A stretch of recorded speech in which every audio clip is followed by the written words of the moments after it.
Why, it is the goodness of God. You have been told what is called of you, O mortal. It is to do justice, to love goodness, and to walk humbly with your God. I love looking at the idea of justice. We look at it mishpat as it is, but to understand that justice within itself is an idea of sanctification and also purification, but it is in observing the law. In observing the law, what we end up seeing is that each and every one of us as human beings is found guilty before God. We're all sinners, except for Jesus. Jesus actually is the perfect man. Imagine the perfect man. Yeshua, the knowledge, never missing a beat. And to understand that Christ is actually going forth and giving you this, and it is the divine immaculate conception of you birth from the spirit of mind within the universe mind, therefore to be able to have inception of thought and a new perception of the world around you. David looked at it and he saw his sins before him. But imagine if I want to have the inverse of that. He also saw his blessings before him. In the same way that David mentions here, I saw my sins before me. He also saw the kingdom before him. Samuel came and he gave him the anointing and the blessing so that he knew that he already had the kingdom. How is it that we end up seeing King David and how he ended up also seeing the kingdom that's set before him, that he had the anointing? And in understanding that he had the anointing for king over the entire country of Israel, what he also ended up having was such a hardship in getting everything that he needed. But because of that, it actually opened up the doors and prepared him, edified him, strengthened him, and brought in his eternal blessings of God. Well, that's his goodness, but also the very judgment that we end up seeing is that for David he was a chief among sinners. Same way as Paul. I am chief among sinners.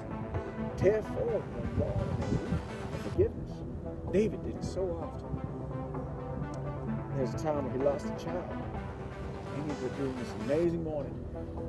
The child was sick, and after the child died, he ate, and they didn't understand it. But to understand that mourning itself changes the perception, the way that we end up having an interaction with God. It's the way that the world reacts, that there's a spiritual balance.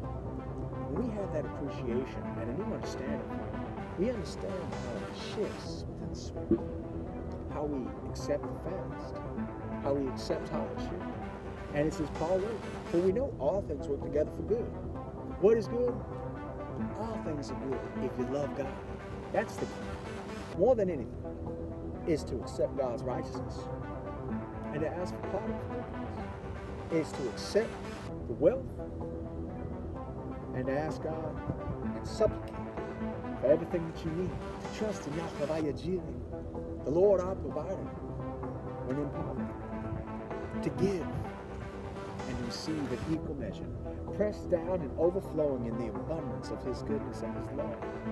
You have been told no more than what's called. It is to do justice, to love goodness, and to walk humbly. I want to pray for you. The meaning of the way is the walk that we take with God. I want to pray that you walk with Christ Jesus, that he gives you everything that you need, that he lifts you up, that he's your deliverer.